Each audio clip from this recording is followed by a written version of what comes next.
All right, top of page 38. The bar itself is a long piece of one of the early shuttles that came to Mars. It only made one trip and then it blew an engine. It was a lousy shuttle, but that's a pretty cool bar now. Sammy, the bartender, is polishing the surface with a wet cloth when I grab a stool. He nods when he sees me. Hey, Georgiana, how's it going? See, my real name's Georgiana, but I prefer Georgie. Not that it matters. I have a text-to-text. What am I going to make my text-to-text on?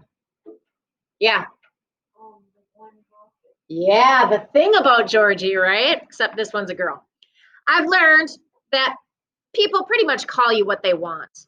Okay? The usual? The usual is a cherry cola, but I have other ideas tonight. After all, in a few short hours, I'm going to be 15. No, I say, looking around. I put my elbows on the bar and I try to act cool and casual, like I've done this before. I was thinking maybe a beer. A beer, Sammy asks, raising his skeptical eyebrow. Yes, I say, struggling to keep my voice from wavering. A beer. He shakes his head at me, a stern expression on his face. You know I can't serve you. You're too young, Georgiana. It's not like I'm going to get drunk and get a driving accident or anything, I say, exasperated. The guy next to me, Merrick, says, You trying to buy a beer, Georgiana? No, I whisper fiercely, looking down.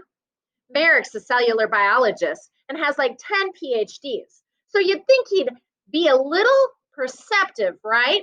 Instead, he turns to the whole room and announces loudly, Hey, everyone, our little Georgiana's trying to buy a beer. The bar bursts into hoots of laughter and clapping and shouts. I put my hand over my face, wishing I could just disappear. I mean, this is my life. I can't even sneak my first beer without an entire planet knowing. The only reason I'm even here is because my father is a geologist, and the last batch of geologists they sent up here got killed in a spring dust storm.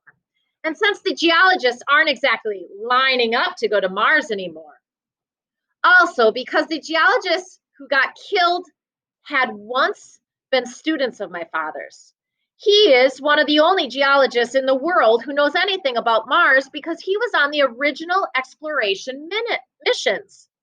After the spring disaster, as the media calls it, the government begged my father to go back to Mars, which he wanted to do anyway. You see it in his eyes every time they sent up a new batch of settlers. His one condition was that I come. You'd think I'd be pretty happy to go to Mars. I mean, it's kind of like every kid's dream, right? But I can't stop thinking about water, anything to do with water, like going for a swim or taking a shower or even finally having a real bath because we don't have any water. Get yourself to 40.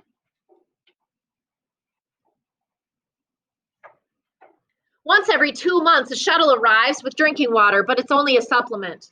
See, our main source of water is from recycling. You got it. We recycle everything. The water you spit out when you brush your teeth, the leftover water from washing dishes, even when you pee.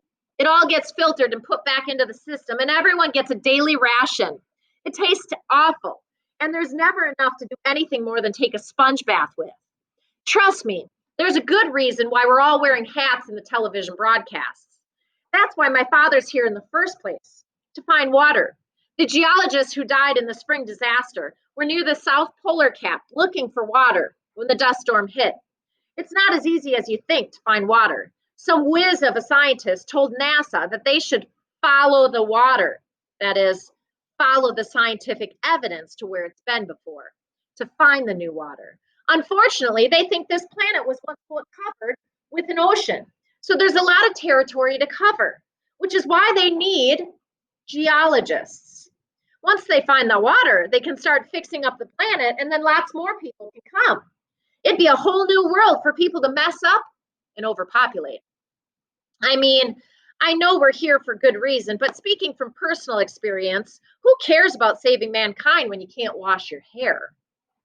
My parents are waiting for me when I get back to the cabin. I groan when I see the expression on their faces. News travels fast on a planet where there's only 203 people. And I guess they've heard about me trying to buy a beer. I start to explain. Look, I say, I just wanted a sip. It wasn't anything serious. Georgiana, my mother says in a calm voice, almost too calm. We just got transmission from Earth. This isn't what I was expecting. We weren't going to even tell you, but what? I'm getting a bad feeling here. My father takes off his glasses. He cleans them with the corner of his shirt, and he puts them back on and says wearily, Nana's been diagnosed with stomach cancer. She's dying, my mother says. Nana was the one person who taught me how to swim. All those summers my parents spent at NASA or on the International Space Station, I'd go to the Jersey Shore and I'd live with Nana in her sweet little yellow house looking out onto the beach. Truth be told, those summers were the best parts of my life. I looked forward to them all year. Part of me still wishes I could live with Nana forever. Your parents still love you, she always say. I know they do, but it's like they weren't the right kind of people to have kids. You see, that they forget I'm here sometimes, like I'm an experiment that slipped their minds, especially my dad. We look nothing alike, and I swear there are days I even wonder if I'm someone else's baby they picked up at the hospital by mistake. I mean, I'm almost 15, and he still hasn't figured out that I hate to be called Georgiana. But Nana, she knows everything about me. My dreams, my goals, my fears, stuff I could never tell my parents. Like how I wanted to get a place on the swim team. I did. And that I was worried my folks would pressure me into being a scientist like them. They did. And how I wished a cute boy named Chen would kiss me.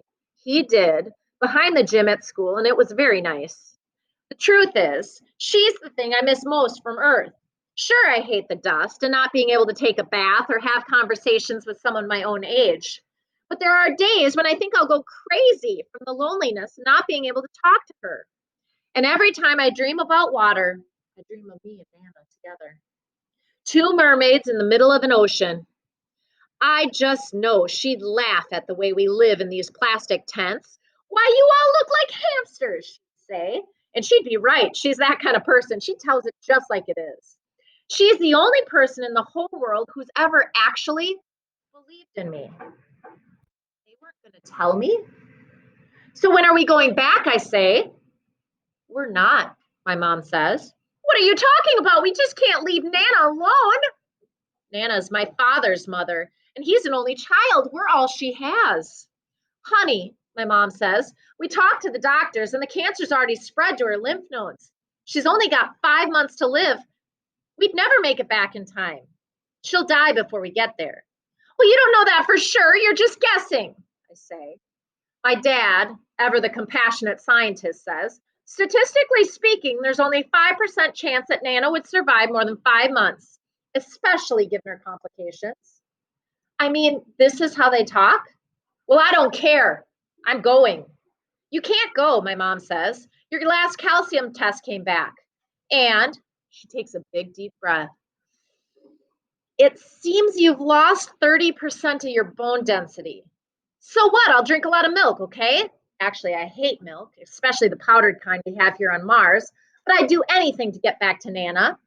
You don't understand, Georgiana, my father says. You've lost 30% of your bone mass.